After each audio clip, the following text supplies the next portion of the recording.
Erev Tov, everyone, and welcome to the House of Seven Beggars. It is Wednesday night. It is 8 p.m. here on the east side of the United States, here in the diaspora. This, of course, is the House of Seven Beggars. Therefore, it must be the Torah study in depth with yours truly, Rabbi Abe. Good to have you all here today. Let's see who we have in the chat room. We have Donald. We have Marilyn. Who's come to listen to me massacre French again. Must have a bit of a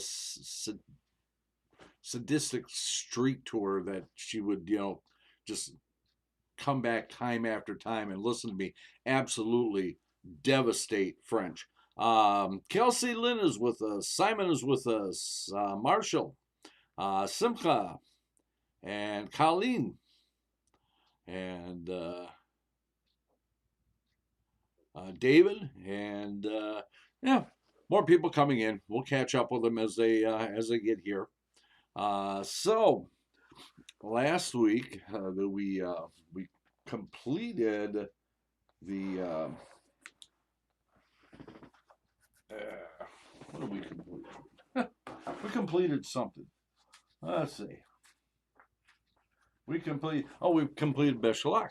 Okay, so obviously the next parsha is Yitro, one of my favorite parshas among many. But last week, after we finished the Beshalach, we got into the little Midrash says, and we got caught up there, and now we're going to go into the Sefer Haggadah and caught up there. There's actually quite a bit in the Sefer Haggadah about Beshalach. So whether we will get into Yitro tonight or not, we will have to wait and see, because we have a lot to cover. So let's see. We got okay, and David's got his mother with him, so good to hear. Okay, so Barakat Adonai Lihim Al Kalam Asher Kedushan B'Mitzvotav V'Tzivav L'Sot B'Divrei Torah. Okay, so we're going to pick up. We left off at the splitting of the Yom Suf. So it is taught that Rabbi Meir said, when the Israelites stood at the Yom Suf, or in here it actually calls it the Red Sea, the tribes were vying with one another, one saying, I will be first to go down into the sea, and the other one saying, I will be first to go down into the sea. As they stood there wrangling, the tribe of Benjamin sprung forward and went first into the sea. And the princes of Yehuda began hurling stones at them for this reason. Righteous Benjamin won the privilege to becoming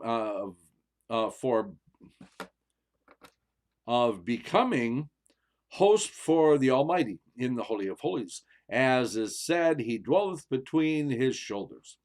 From Deuteronomy 13:12. Rabbi Yehuda said to Rabbi Meir, that is not quite the way it happened. In fact, one tribe said, I will not be the first to go into the sea. And another tribe also said, I will not be the first to go into the sea. While they were standing there deliberating, Nashon, the son of Aminadab, of the tribe of Yehuda, sprang forward and was the first to go down into the sea. Because it was Nashon who sprang forward, Yehuda was to obtain a site that was sacred, as well as royal dominion of Israel, as it says, and Yehuda became his sanctuary, Israel his dominion, from the Tehillim 114. For what reason, accordingly, did Yehuda come to have God's sanctuary in his territory and obtain dominion over Israel? Because the sea saw him and fled. In the meantime, Moshe was standing and praying at great length. So the Holy One said to him, My beloved are on the verge of drowning in the sea, and you spin out lengthy prayers before me. Moshe spoke up to God, but Master of the universe, what else can I do? God replied, speak to the children of Israel, that they go forward and lift up thy rod, and so on and so forth. And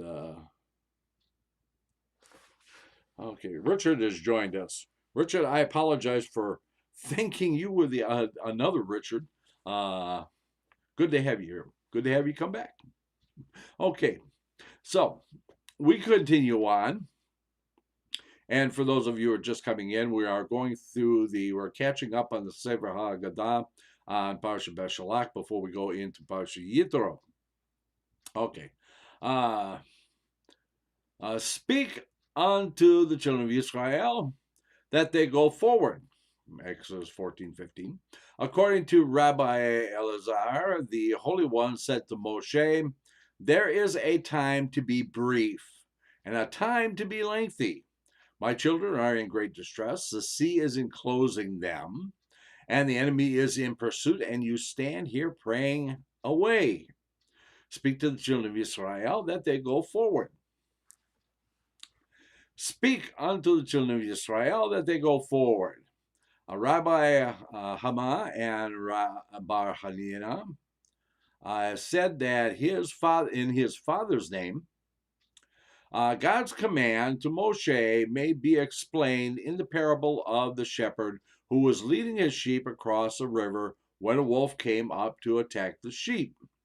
What did this experienced shepherd do?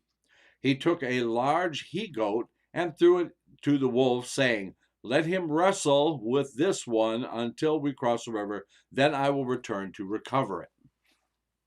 So, when Israel departed from Mitzrayim, the angel Samael rose to accuse them, saying, the Holy One, to the Holy One, Master of the universe, until now they have been worshiping idols.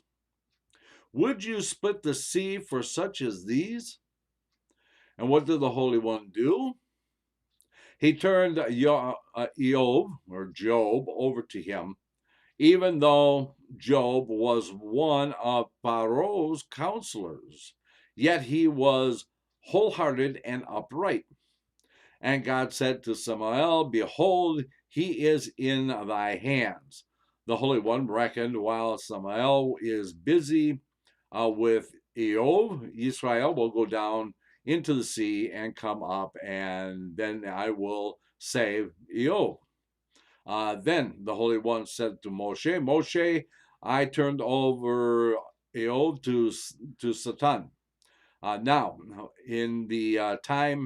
is the time for you to speak unto the children of Israel that they go forward. Okay. Just to clarify a few things in here regarding Benjamin and Benjamin's region. There's some further commentary in here that says, except for Benjamin's tiny stretch of land upon which the Holy of Holies stood, the site where the temple was erected, as well as the rest of the land, belonged to and was ruled by the descendants of the tribe of Yehudah. Let's see.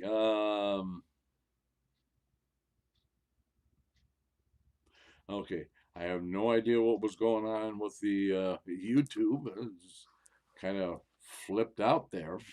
Okay. Okay. So let's go on. And the children of Israel went into the midst of the sea upon dry ground. How is it possible? If they went into the sea, why does it say upon dry ground? And if they went upon dry ground, then why does it say into the midst of the sea? Hence, you learn that the sea was not split for them until they stepped into it. Indeed, until the waters reached up to their very noses. Only then did the passage become dry land. In a discourse, Rabbi Nachman said, when the Israelite woman was walking through the sea, leading her son by the hand, and he began to weep, she merely reached out her hand, plucked an apple or a pomegranate from the sea, and gave it to him, for he led them through the depths as he was to do later through the wilderness. From the Hill of 106. As they were to lack nothing in the wilderness, so also they lack nothing in the depths. And we read that from the little Mishnah says, and it says that if somebody was thirsty, a spring of water would come out. They would drink their fill, and the little spring of water would stop. And if somebody was hungry, they would reach out and pluck out a pomegranate or an apple from the sea.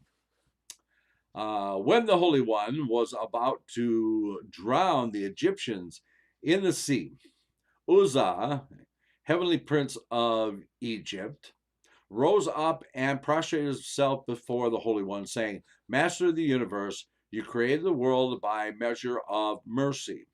Why then do you wish to drown my children? The Holy One gathered the entire heavenly household and said to them, You be the judge between me and Uzzah, prince of Egypt. At that, the heavenly princes of the other nations began to speak up in behalf of Mitzrayim. When Michael perceived this, he gave the sign to Gabriel, who is the one swooped darted down to Mitzrayim, where he pulled out a brick with its clay enclosing a dead infant who had been immured alive in the structure. He then came back, stood before the Holy One, and said, Master of the universe, thus did the Egyptians enslave your children, whereupon the Holy One sat in judgment over the Egyptians, and according to accorded with the measure of justice, and drowned them in the sea. In that instant, the ministering angels wished to utter song before the Holy One, but he rebuked them, saying, The works of my hands are drowning in the sea, and you utter song in my presence. Okay. In other words, God was not taking pleasure in what he was about to do or what he was doing. Just catching up on the chat room here, making sure that I'm not missing anybody. I did last week, I have to apologize. Last week, Rabbi Craig was in the chat room, and I forgot to mention him. We'll see if he comes in tonight. Yeah, if he's watching it on the rebroadcast, apologize, Rabbi Craig. And I did not see until after I was reviewing the chat after the show. I would not have ignored you. Okay, so we go on. The verse, the horse together with his rider hath he drowned in the sea, implies that the horse was tied to the rider, even as the rider was tied to the horse, and together they were thrown into the air, then down into the depth, and were not separated from one another. And we read that again in the little Mishnah says last week. The horse and his rider hath he drowned, Ramah, into the sea. The waves of the sea appeared in the form of mares. The Egyptians rode lusty stallions, which kept running after the apparitions of the mares until they were thrown into the sea to drown. When the Egyptians would say to his stallion, Yesterday I had to pull you to something, to the Nile, to water you, and you were reluctant to follow me, but now you are about to sink in the sea.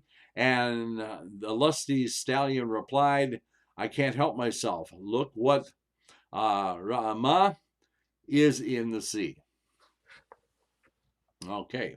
Rabbi Yosef, the Galilean, expounded, when Israel came out of the sea, they gazed upward to chant their song, but how were all of them, even the infant lying upon his mother's knees and the suckling feeding at his mother's breast, able to do so?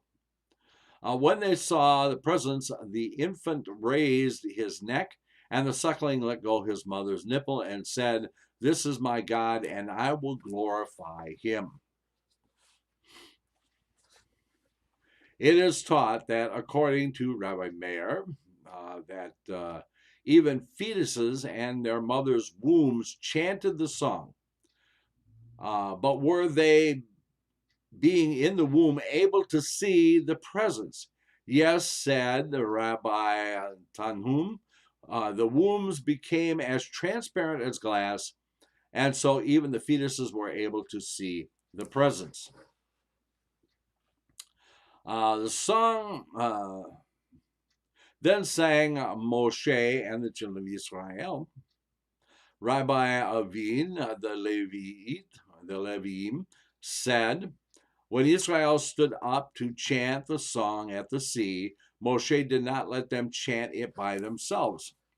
But like a teacher who recites a portion in the scripture and then the child when he is young, so did Moshe recite it with Israel. They sang, Moshe and the children of Israel. They began like a child who repeats after his teacher, but after 40 years in the wilderness, Israel grew up on their own, proceeded to chant the song of the well, as it is said, then sang Israel, and that's from Numbers 21:17.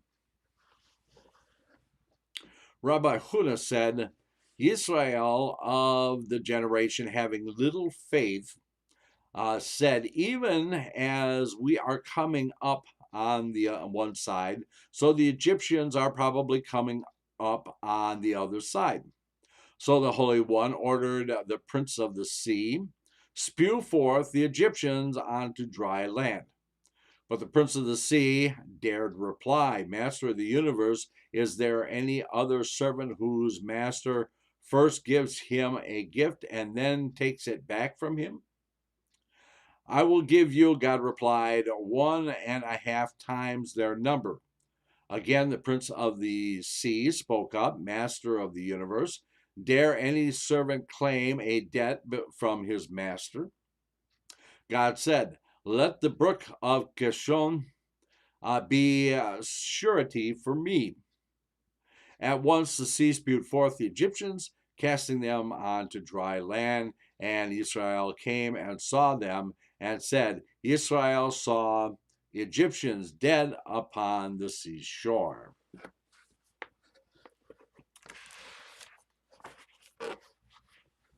What is alluded to in 1.5 times their number?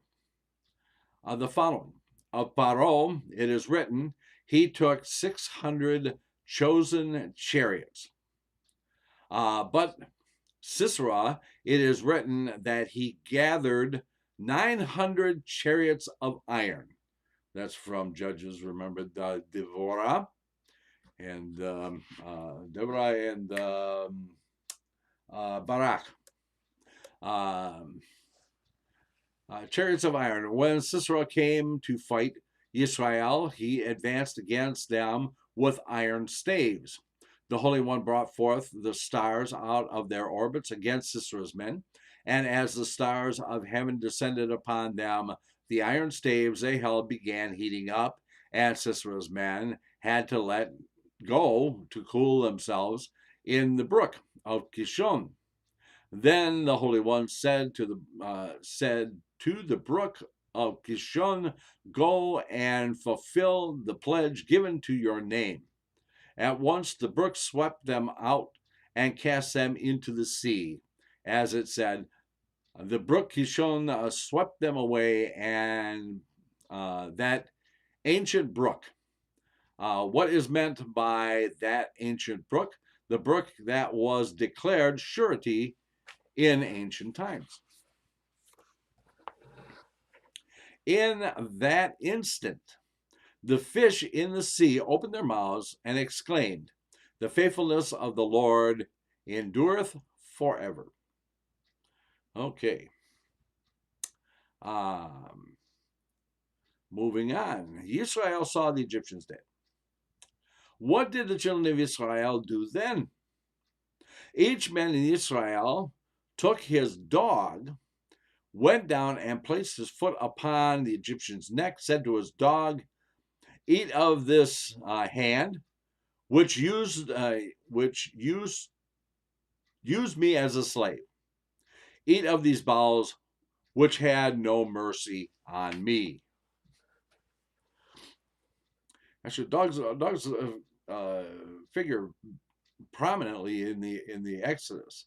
We know that in the that it said, "Not a dog wet its lips," or basically barked or snapped or snarled or anything at the children of Israel when they left.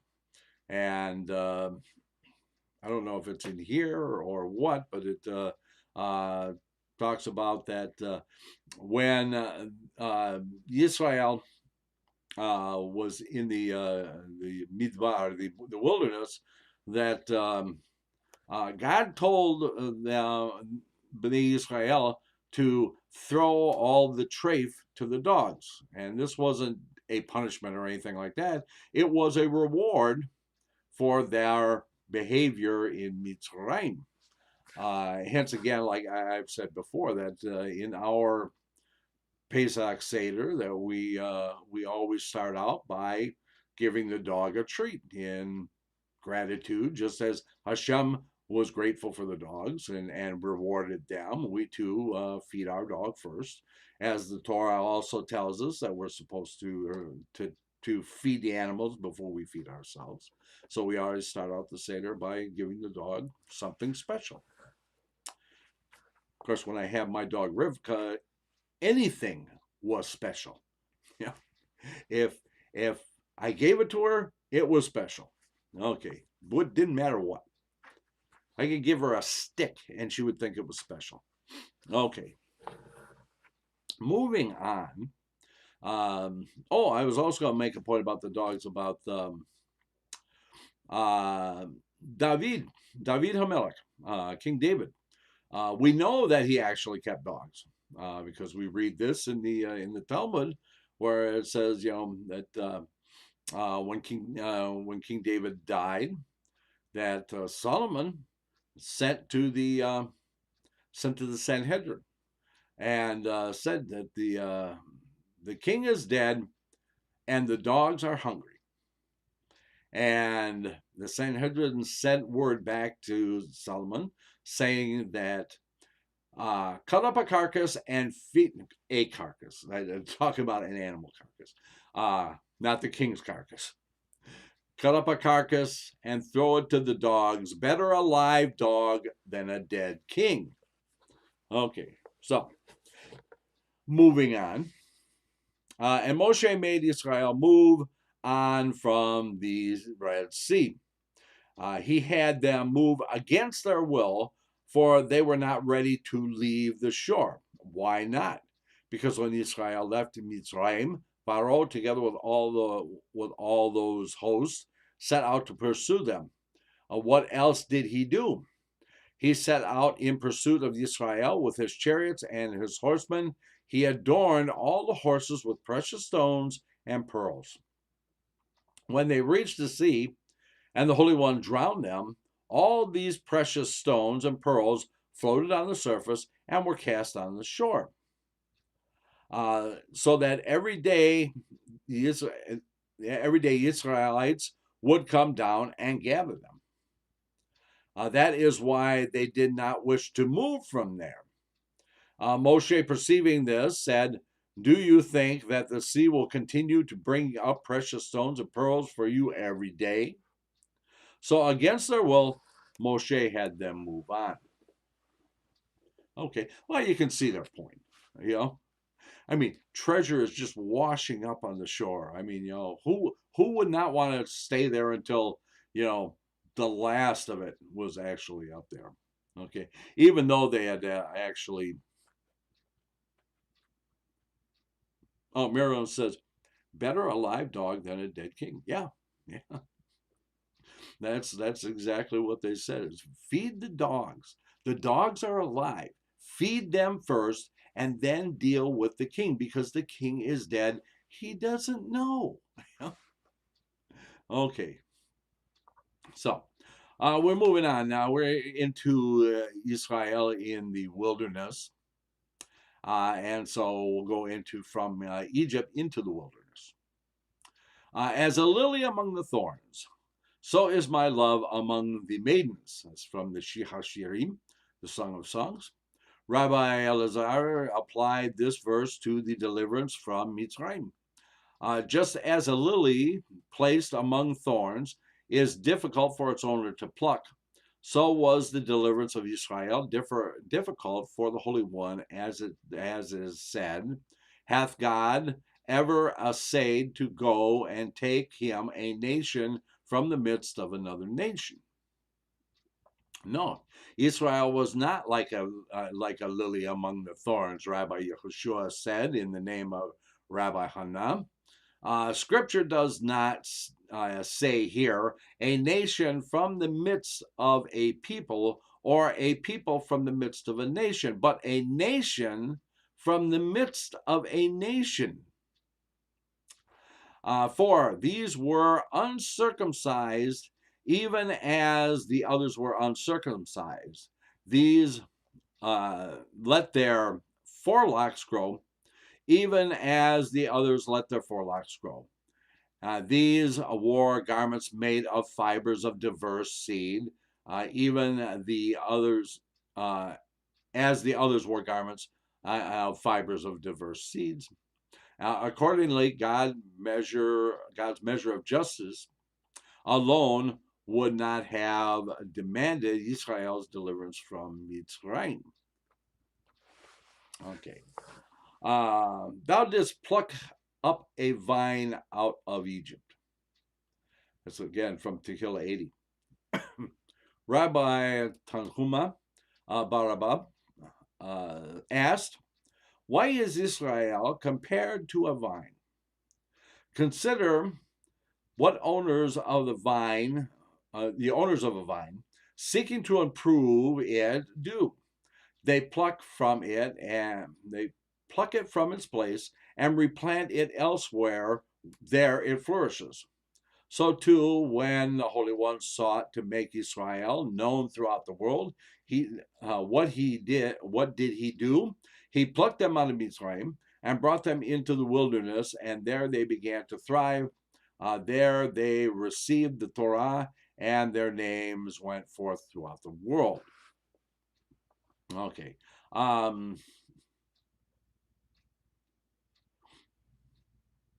was going to make another point here.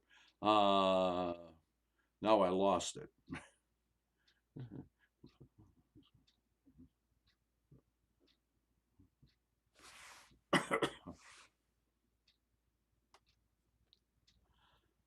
Okay, I lost it. I had something I wanted to say, and it's gone. I'm sorry.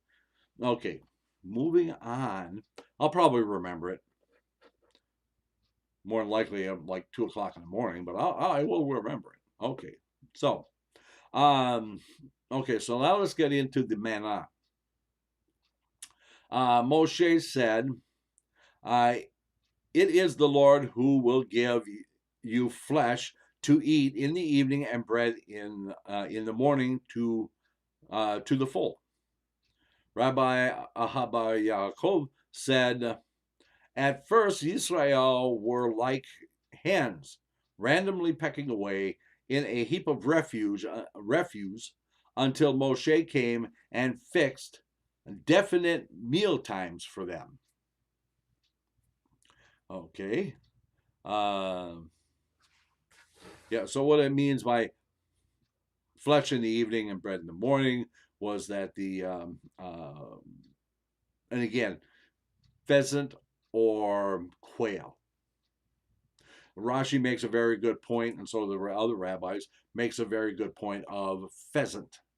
being what it was, not quail. And then in the morning, the manna. Okay. The disciples of Rabbi Shimon ben Yochai, yeah, you might remember him. Okay.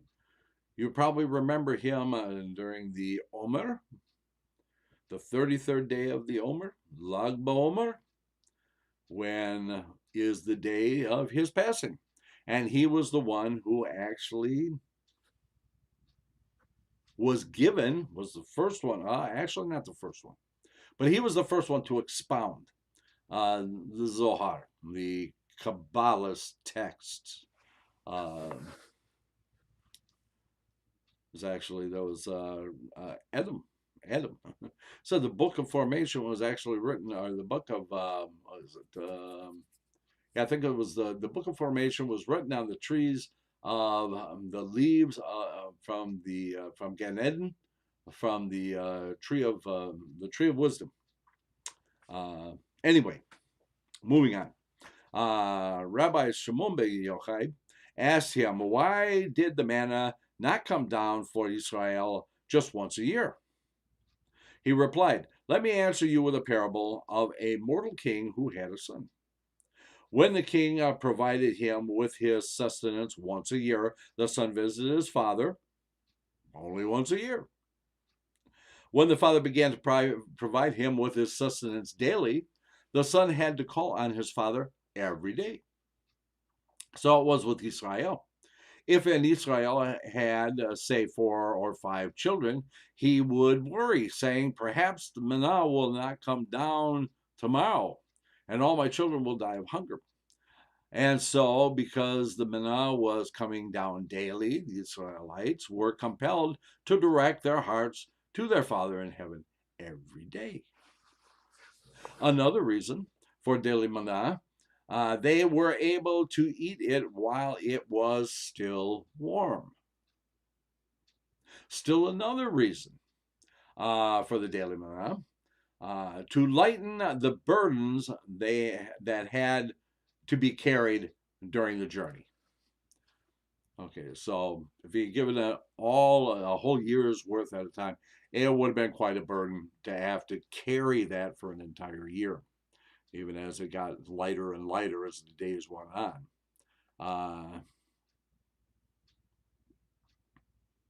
Yeah, it's called a senior moment. Yeah, and they're getting more and more freaking. I gotta tell you.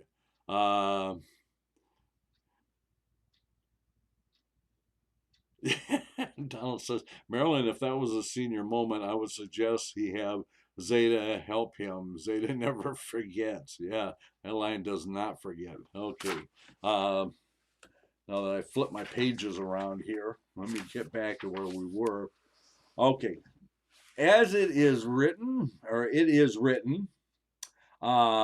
when the dew fell upon the camp in the night, the manna fell upon it.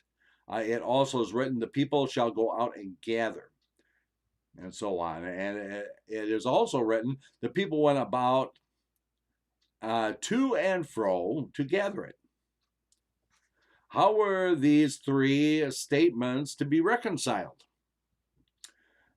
For the righteous, it came right down to the doors of their tents. Ordinary people had to go out and gather it, but the wicked had to go about to and fro and gather it. Okay. Marilyn, yeah, I agree with you there. Yep.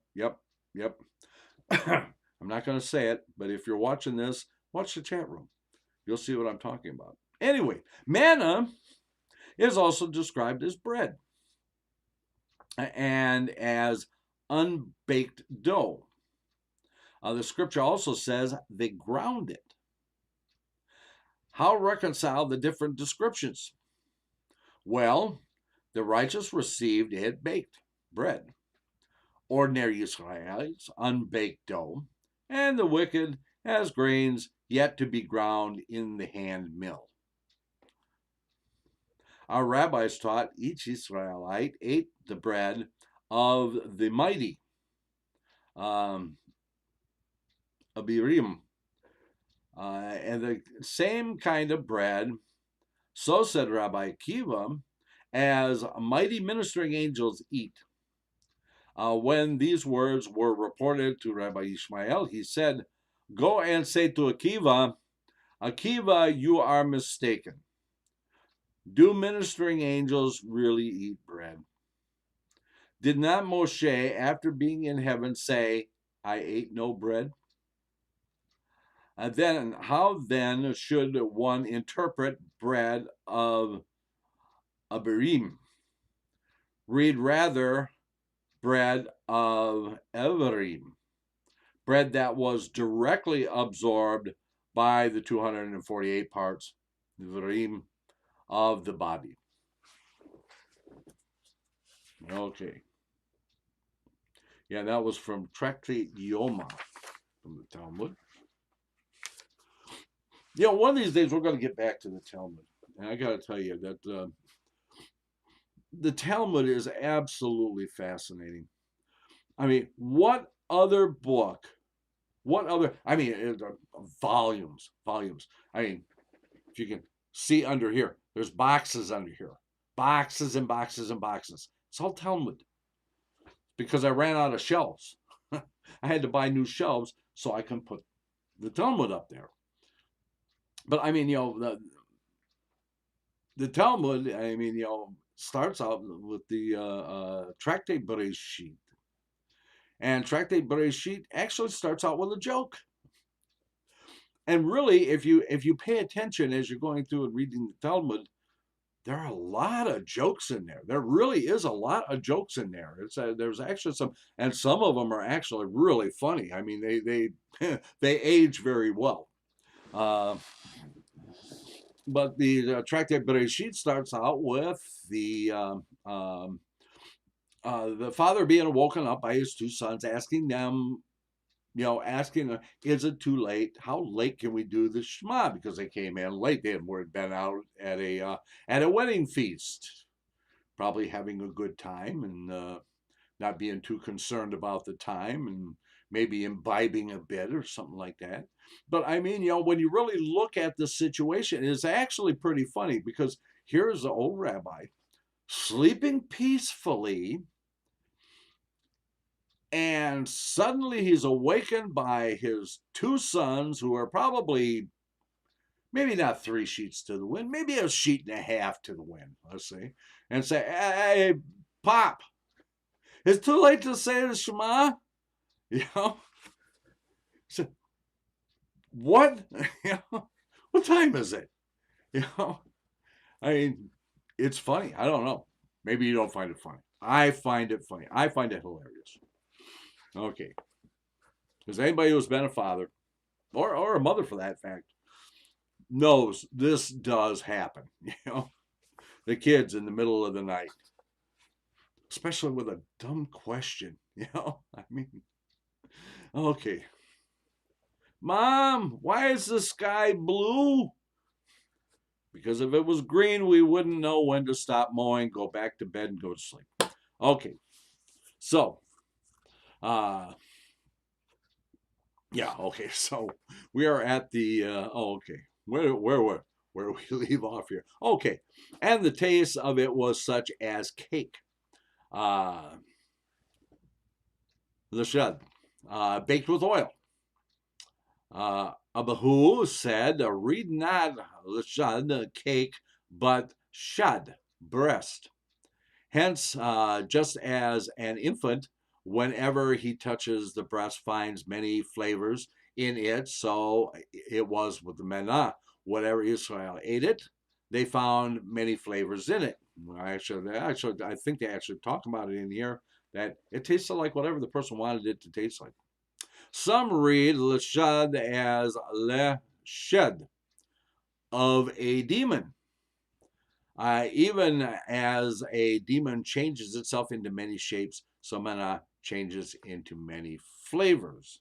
And that again comes from Tractate Yoma, Folio 75A, in case you were wondering. Okay, trying to keep up with the chat room. I'm not, nothing new. Okay, so we're all caught up there. Okay. Thou preparest a table before me in the presence of mine enemies. From Tehillah 23. Isi ben Yehuda said, the manna that came down for Israel piled up to such a height that all kings in the east and the west could see it. I don't know about that. I mean, if they had to go out and collect it daily, and it was said it was like frost on the ground. So, okay, okay. I'm just trying to see if there was any other comment on that that might kind of explain that, but there is not. Okay, so we'll just go on. And the sun waxed hot; it melted. When the sun shone upon the manna, it began to melt and formed rivulets, which we read about this in the little midrashes last week. Rivulets that flowed into the great sea. Harts, gazelles, roebucks, and all kinds of other animals would come and drink from the rivulets. The nations would then hunt the animals, eat them, and tasting in them the taste of manna that came down for Israel. Blessed the people who have it so. Okay. Ted has joined us. Good to see you, Ted. Okay. It was taught that Rabbi Yosef said, just as prophets can tell Israel what might be hidden in holes and clefts, so would the manna reveal to Israel what was hidden in holes and clefts. How so? When two men came before Moshe with a lawsuit, one saying, you stole my slave, and the other saying, you sold him to me, Moshe would say to both of them, judgment will be pronounced tomorrow. That was one of the great things about Moshe. You know, anytime something happened or somebody came to him, and this is a great lesson for us, and it's something I've actually taken to heart quite seriously, that Moshe would say, Manana, right? Tomorrow. I'll give you an answer tomorrow. Okay. And I think it's a great thing to do that, if you give yourself time to think about it and rather than, just running off with maybe half the information. But I mean, it's a great lesson that Moshe had taught. Okay, so Moshe would tell both the judgment will be pronounced tomorrow. The next day, if the slave's measure of manna was found in the house of the claimant, it was clear that the respondent had sold him. If it was found in the house of the respondent, it was clear that the claimant had sold the slave to him. Okay, let's back up here. I think I misspoke on this. The next day, if the slave's measure of manna was found in the house of the claimants, it was clear that the respondent had stolen him. And if it was found in the house of the respondent, it was clear that the claimant had sold the slave to him. Okay, that makes a little more sense. Okay. Okay, small writing. Okay. He subjected thee to hardship of hunger when he gave the manna to eat. Hananiah and Jonathan asked Menachem the baker, can this verse possibly intimate that the manna the Holy One gave to Israel was food that left them hungry? How did Menachem answer them? He set before them his two questions about cucumbers. Okay. One whole and the other crushed, and asked, how much is the whole one worth? 2 silver zuz. And how much is the crushed one? 1 silver zuz. But is not the crushed cucumber just as large as the whole one? Asked Menachem. and then answering his own question said, even as a man derives enjoyment from the taste of food, so he derives enjoyment from the appearance of food. Something that the French know very well.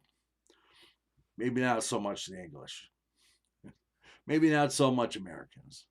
The French really understand this very well. The Italians do. The Italians do understand this very well too.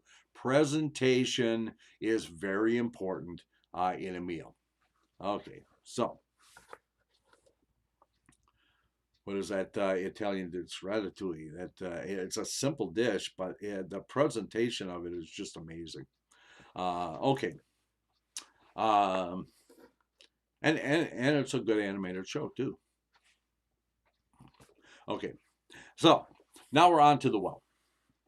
And checking the time, well, we are at our halfway point. So let's take our break here, and when we come back, we will pick up with the well. And we'll go on from there, and hopefully we'll be able to, yeah, we should be able to get all caught up this evening. So we're going to take our break, and we will be back in 6. Let's all go to the lobby. Let's all go to the lobby. Let's all go to the lobby to get ourselves a treat. Delicious things to eat. The popcorn can't be beat. The sparkling drinks are just dandy. The chocolate bars and the candy. So let's all go to the lobby to get ourselves a treat.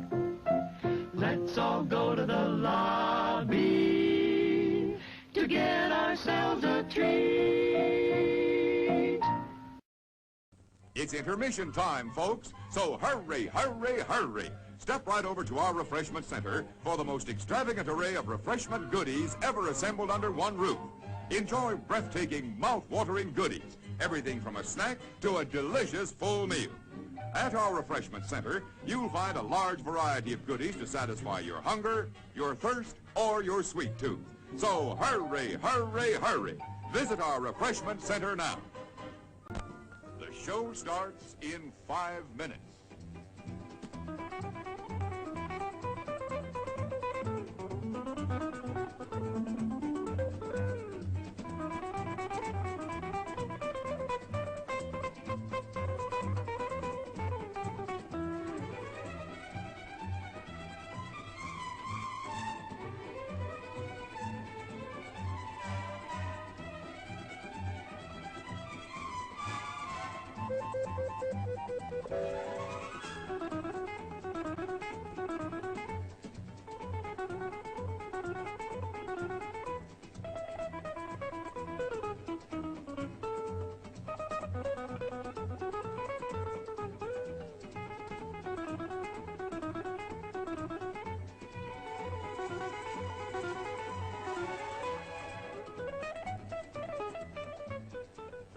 The show starts in 4 minutes.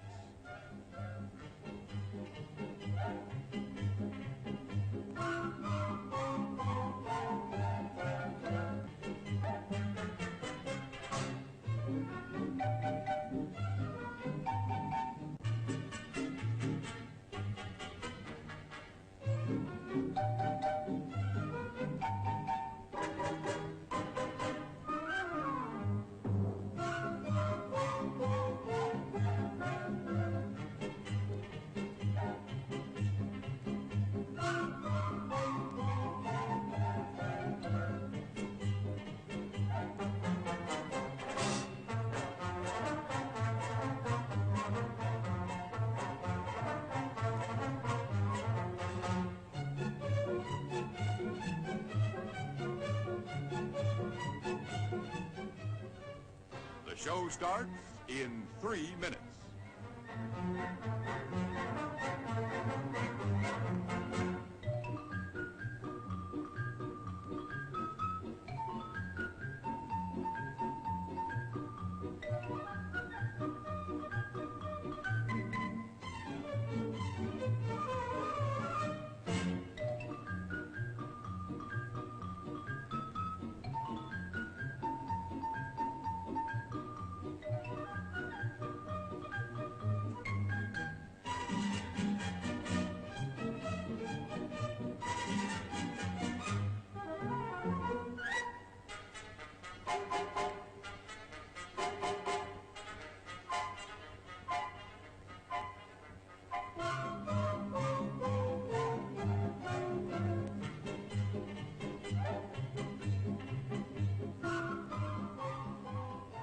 show starts in 2 minutes.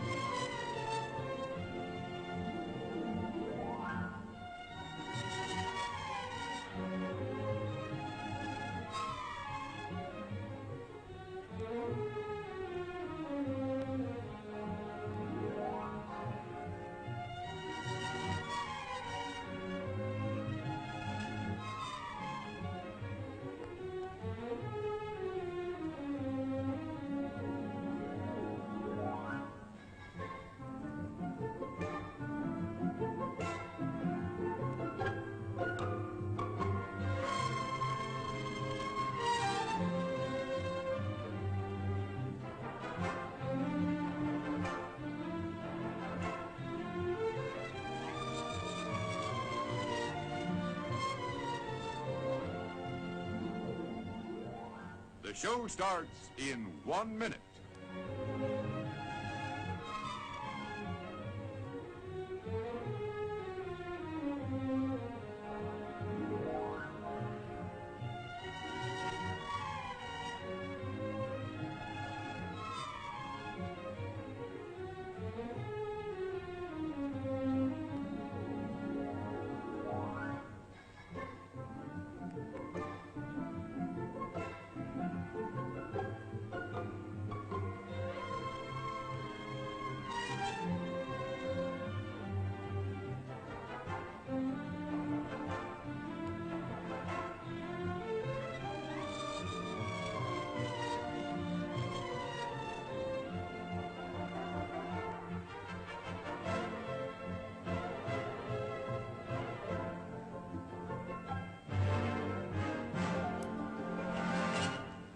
And now, on with the show.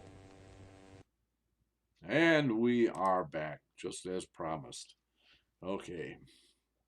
So, let's pick out. Yeah, Ted actually makes a good point in there. He says we eat with our eyes first. Like I said, the French get it, the Italians get it. Maybe not so much the English. I mean, have you ever seen bangers and mash? I mean, I've never had it, but I mean, it doesn't sound good. And from the pictures I've seen, it really doesn't look that good. I guess you have to be there. Okay. Anyway, okay, so we left. Okay, so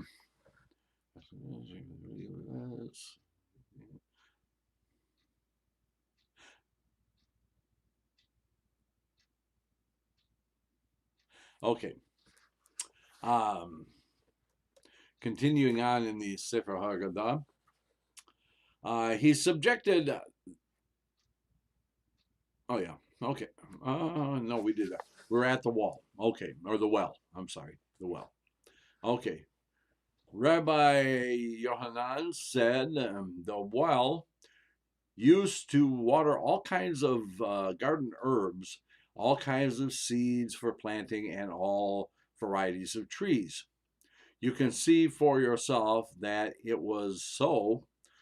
For after Miriam died and the well stopped watering plants, the people said, "This is no longer a place of seed or figs or of vines." And that's from Numbers chapter 20, verse 5.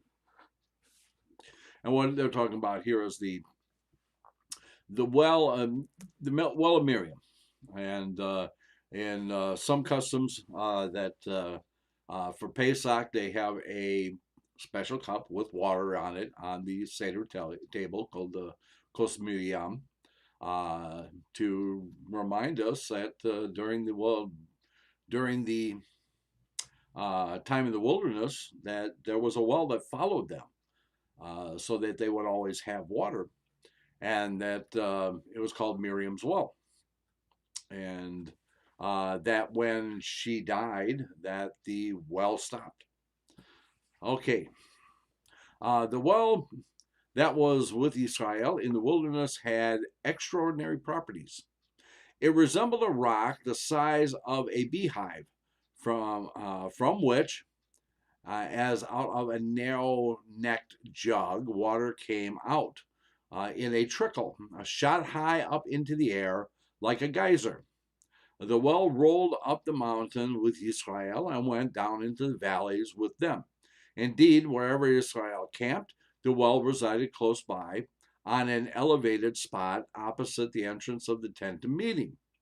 The princes of Israel would come and walk around the well with their staves as they chanted the song, Spring up, O well, sing ye unto it. At that, the waters welled up, rising high like a lofty pillar, and each of the princes, digging into the ground with his staff, channeled water towards his tribe and toward his family, as is said, the well which the princes dug, which the nobles of the people delved, with maces with their own staffs. And that's from Numbers chapter 21, verse 18. Thus, the well flowed in all directions throughout Israel's camp, watering all the surrounding wasteland, and branched out into streams so large that the Israelites would seat themselves in small boats and go visiting one another. There was no need to row. For a man who went upstream at the camp's right side would, as the current reversed itself, return downstream on the right side. And so it was that with a man who set out on the camp's left side, even the overflowing of drinking water spilled onto the ground became a wide river, which coursed towards the great sea, and upon its return brought back from there all the things in the world that were desirable. Okay, so it gives a reference here. Oh, here it is. Okay. From Tosuk. Okay. Now we come to the clouds of glory. And the Lord went before them by day in a pillar of cloud to guide them, and so on. How many clouds of glory encompass Israel in the wilderness? 7 clouds.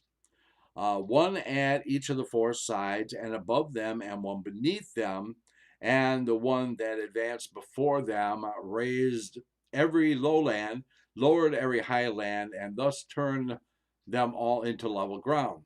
As the cloud advanced, it also killed snakes and scorpions, and swept and sprinkled the road before them. As the cloud advanced, it also killed snakes and scorpions, and swept and sprinkled the road before them. Well, that's what it says. Okay. And nothing down here to actually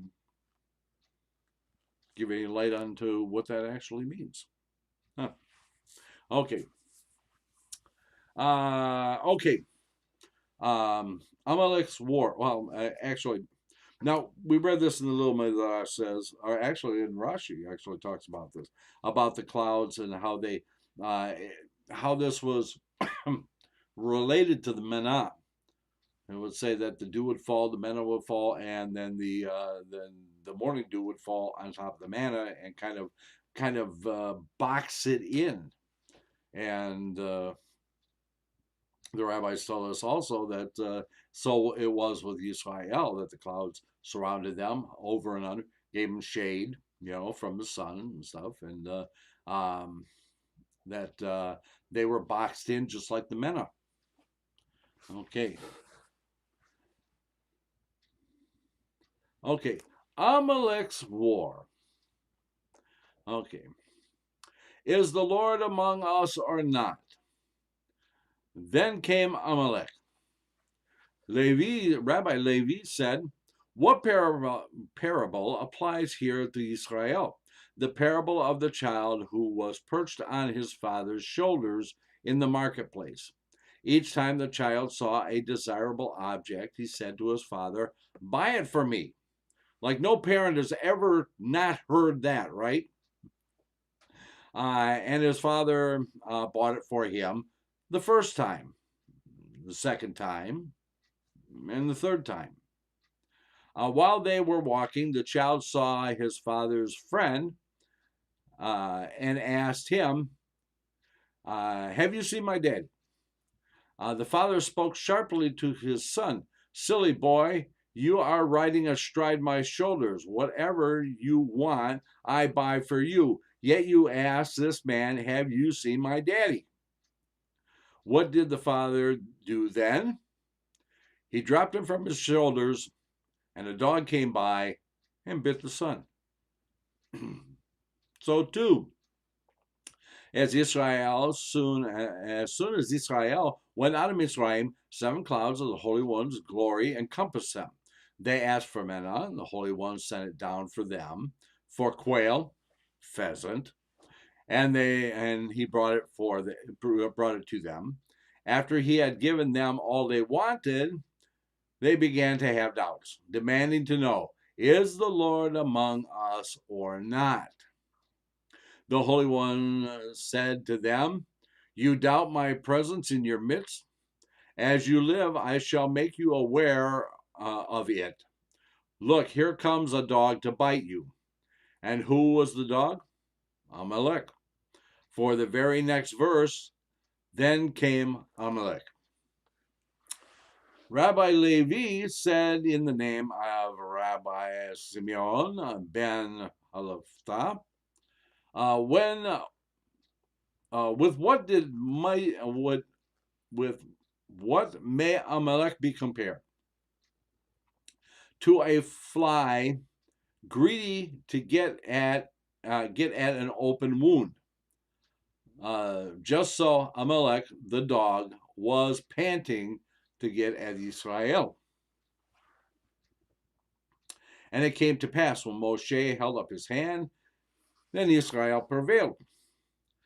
But did the hands of Moshe actually wage war or win victories? No. Actually, what the text means is that so long as Israel turned their thoughts upwards and submitted their hearts to their Father in heaven, they prevailed. Otherwise, they fell. Okay? But Moshe's hands were heavy. And we covered this in a little bit. We actually covered it with Rashi, too. Moshe's hands were heavy. They took a stone, they put it under him, and he sat thereon. Did Moshe have no cushion to bolster? Did Moshe have no cushion to or bolster to sit on? Of course, but Moshe said, when Israel are deep in distress, I must be in it with them. Okay, so again, and I made this point last week that, or was it the week before? Something like that. It was recently anyway.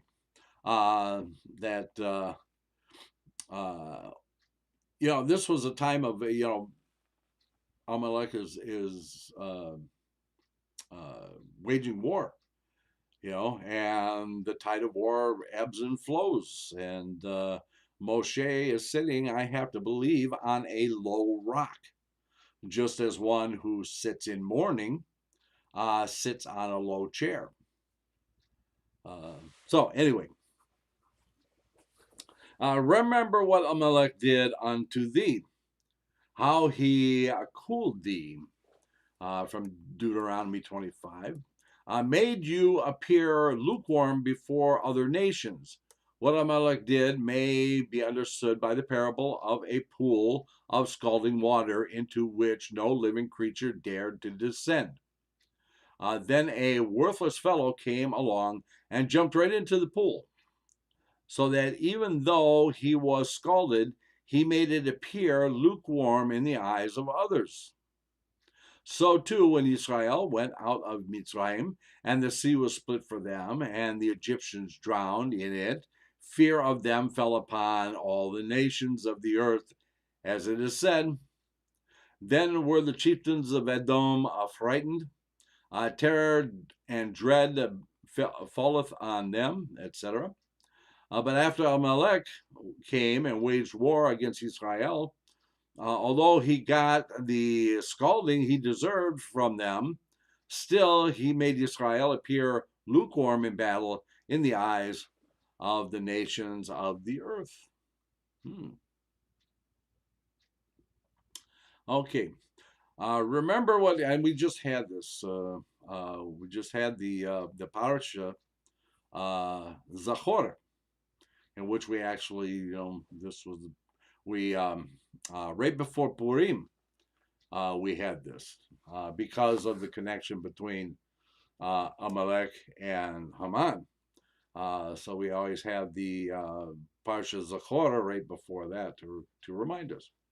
Remember what Amalek did to you on the way when you came forth from Mitzrayim.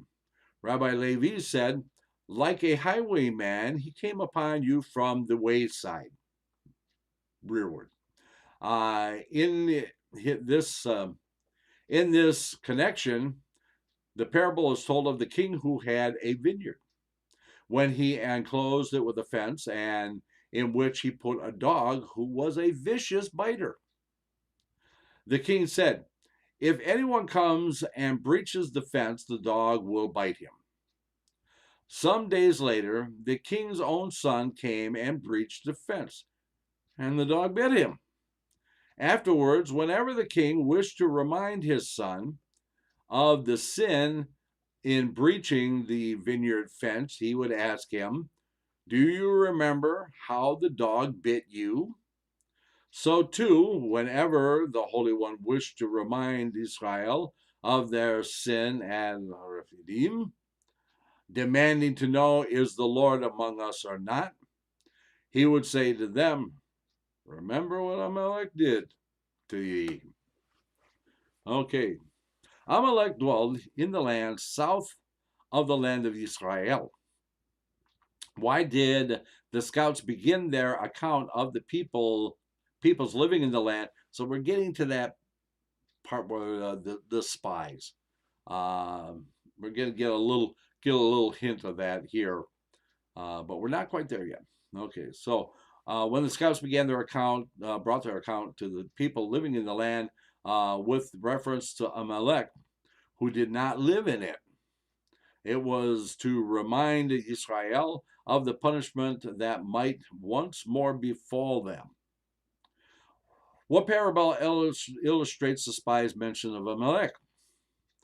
The one of the child who, having misbehaved, was beaten with a strap. Whenever people wanted to intimidate him, they reminded him of the strap with which he was beaten. Even so, the scouts' mention of Amalek, Israel's painful strap, was to serve as a reminder and a warning. The hand of Amalek is against the throne of the Lord.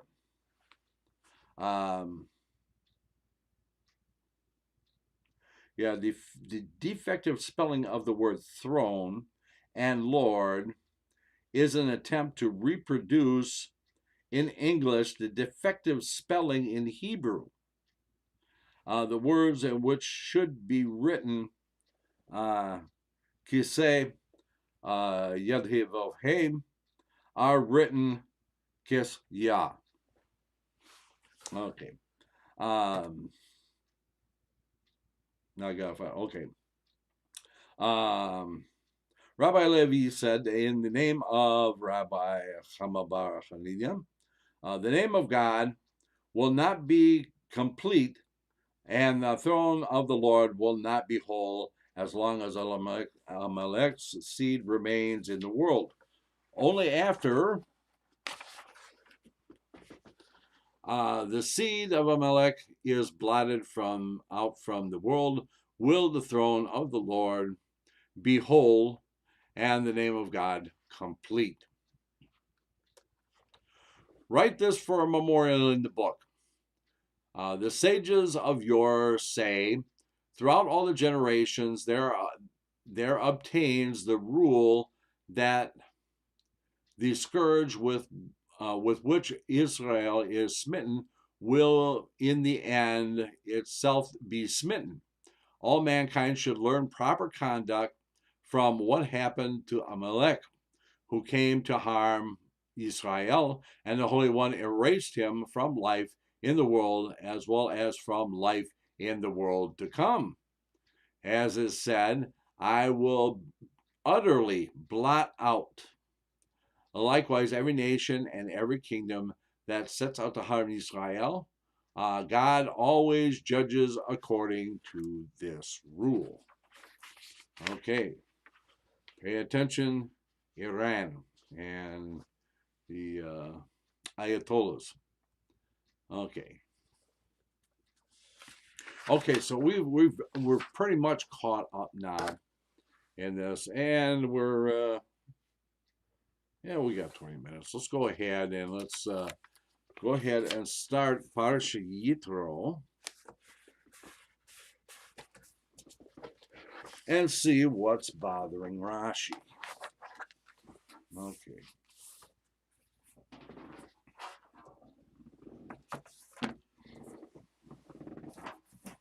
And again, I have to remind you that, and I just learned this not that long ago, and I find it absolutely fascinating that all this Rashi's commentary and all the talk about spelling and grammar and this and that and sentence structure and with a yud or without a yud and so all this other stuff, that this was actually intended to teach children,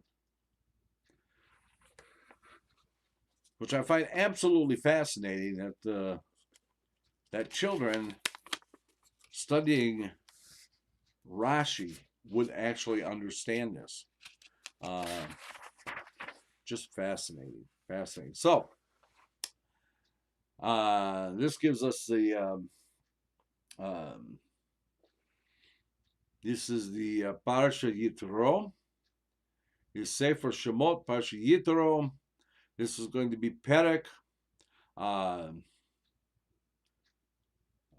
Yudchet Pasuk Aleph, or chapter 18, Chai, and verse 1. Yitro, the master of Midian, the father-in-law of Moshe, heard all that God did to Moshe and to Israel, his people, and Hashem took Israel out of Mitzrayim. Okay, Rashi actually has quite a bit to say about this. So, and Yitro heard. What report did he hear? Rashi says, what report did he hear that had such great effect on him that he came?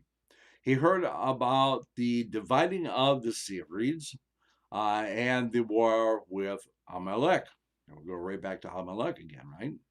Okay, Yitro. He's called by 7 names. I was thinking it was 5 names, but it's 7 names. He's got 7 names. Ruel, Yeter, Yitro, Hobab, Heber, Keni, and Putiel.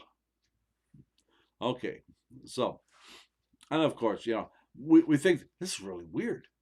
He's got 7 names, but when you really think about it, I mean, think about, I mean, to some people, I have my secular name. Most people, I have my Hebrew name, Aryel. Some people call me Rabbi. Some call me other things. My sons call me Dad. So having several names is not really that unusual. But the reason Rashi is bringing this up so that we know, because we don't get this, we're speaking of Hobab, who is actually Yitro. We don't get that in the Torah or in the narrative. So we need to know this so that when we hear these names, we go, oh yeah, that's Moshe's father-in-law. Whether it's Ruel, Yeter, Yitro, Hobab, Heber, Keni, and Putiel. Okay. He was called Yeter.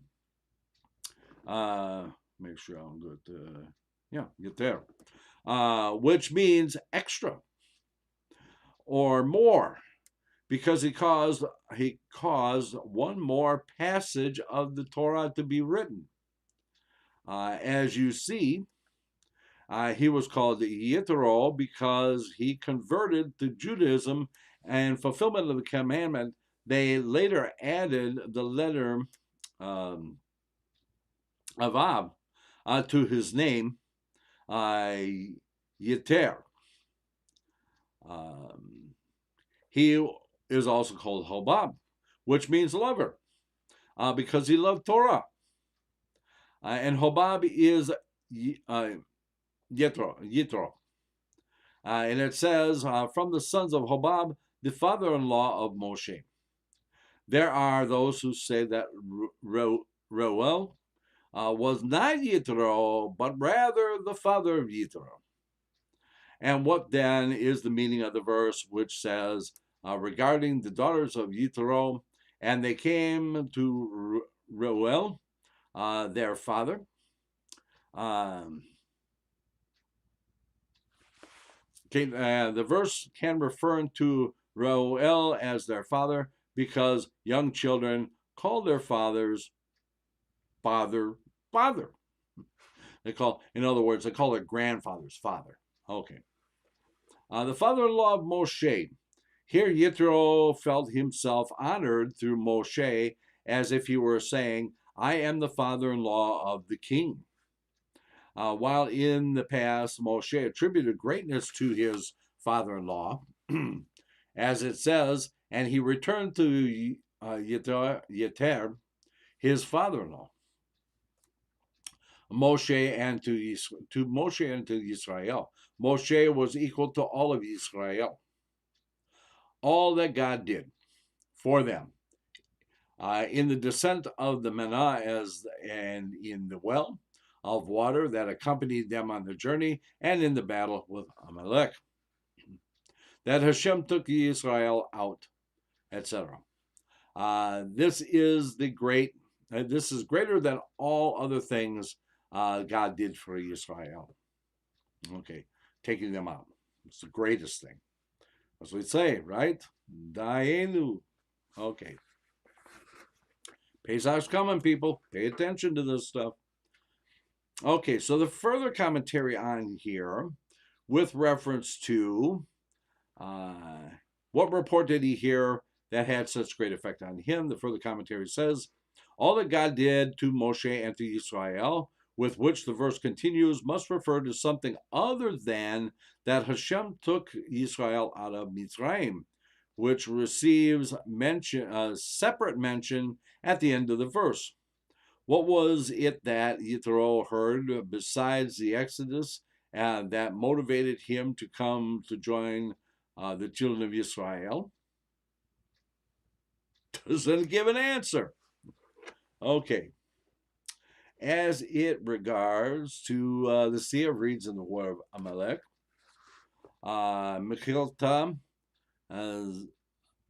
Zavachim, Folio 116a, the war with Amalek was the topic of the preceding section of the Torah. It is reasonable to assume that the Torah juxtaposes it to the statement that Yitro heard, because it was one of the things that he had heard.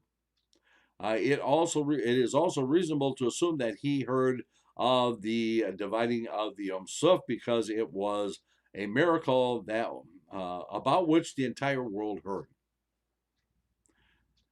Okay, with regard to because he caused one more passage of the Torah to be written.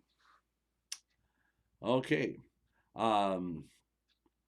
below in verse 21 through 23, the passage describes Yitro's advice regarding how Moshe should choose associates to assist him in adjudicating disputes. But see Rashi to Numbers 10:29, where he states that he was called Yitro, not Yeter, Because the passage is added, Rashi cites two different midrashim. Here he cites Mechilta, a midrash on the book of Exodus, the Sefer Exodus. There he cites the opinion of Rabbi Shimon ben Yochai, which we just talked about a few minutes ago, as it appears in the Sifrei, a midrash on the book of Numbers. He caused one more passage of the Torah to be written. Does not mean there was a change made in the Torah. It is a basic tenet of Judaism that the Torah can never be changed. Rather, this means that although Moshe's method and criteria for choosing judges could have been recounted without any mention of Yitro's role, the Torah nevertheless states that Moshe's action was based on Yitro's advice. See Rashi to number 25:6 and to 27:5. For other instances of a passage of the Torah being credited to an individual or a group of individuals. Okay, this would be like Mamre. Mamre is mentioned many, many times in the Torah, the plains of Mamre, Mamre this, Mamre that, whatever. And said it is the reason there's so much mention of Mamre in there is because Mamre was actually a very good friend of Avraham Avinu. It was Mamre who told Avraham, when God told Avraham to circumcise himself and his people, that it was Mamre who told Avraham that don't delay. Don't wait until tomorrow to do it. Do it right now. If God said to do it right now. Okay, so Mamre is mentioned throughout, a lot of the Torah. Okay, so moving on. Let's see. Okay, with regard to with regard to Yithro. Okay. Regarding the daughters of Yithro, above in chapter 2, verse 18, this seems to indicate that Reuel and Yithro are one and the same. For a few verses later, we find that Moshe married Reuel's daughter Zipporah, yet Zipporah is identified here as Yithro's daughter. Okay. Where it regards Yithro, while in the past Moshe attributed greatness to his father-in-law, above in 4:18, when the Torah here introduces Yithro, it describes him as the father-in-law of Moshe. This implies that Moshe was the better known of the two. We identify Yithro through his relationship with Moshe. This shows that it was an honor for Yithro that Moshe was his son-in-law. With this relationship stated in the context of the verse, in which Moshe is the subject, it has the opposite implication. Moshe identified in terms of his relationship with Yithro to show that it was an honor for him that Yithro was his father-in-law. Okay. With regard to Moshe and to Israel, Moshe was equal to all of Israel. From Mechilta, although Moshe is already included in the category of Israel, the verse mentions him specifically because Moshe was as important as all of Israel. Rashi's comment here is out of order with the flow of the verse. The comment on Et kol asher asam should have preceded the comment on LeMoshe ul Yisrael. for that is how they appear in the verse. Rashi here wishes to preempt a question raised by the next comment. There he writes that the miracles were done for them, which implies that the miracles done for Moshe and who's performed and those performed for the Israelites were the same miracles. In other words, it is wrong to interpret the phrase to Moshe and to Israel as alluding to two sets of miracles, those performed for the sake of Moshe and those performed for the sake of Israel. If so, why does the Torah state Moshe and Israel separately?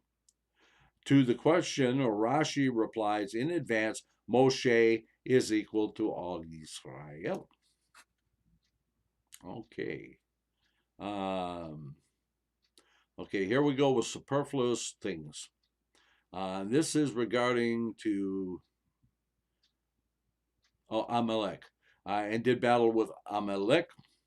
The superfluous kol, all, refers to those miracles that do not relate directly to the Exodus itself. The manna, the well, the battle with Amalek. Okay, and finally here with is greater than all and other things God did for Israel.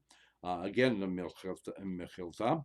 Although the Exodus is included in the general statement, all that God did for Moshe and for Israel is mentioned specifically because it is greater than all of the rest. Okay, so we've reached the end of our time. We will pick up the next time we get together with chapter 18, verse 2. Hope you enjoyed tonight's study, as I did. Don't forget that the Friday night at 8 p.m. Eastern Time is the Kabbalat and Ma'ariv, the Shabbat service, double parsha this week. And then Shabbat morning at 10 a.m., Shachrit and Musaf, and then right back here again on Monday evening at 8 p.m. Monday morning at 8 p.m. For the old rabbis discuss with myself and Rabbi Ansel Solomon, which has been really have enjoyed doing this new show with Rabbi Ansel. I hope you're enjoying it also. And then right back here again on Wednesday for our in-depth Torah study. Okay, so until then, my dear friends, we will simply say, Leil Tov.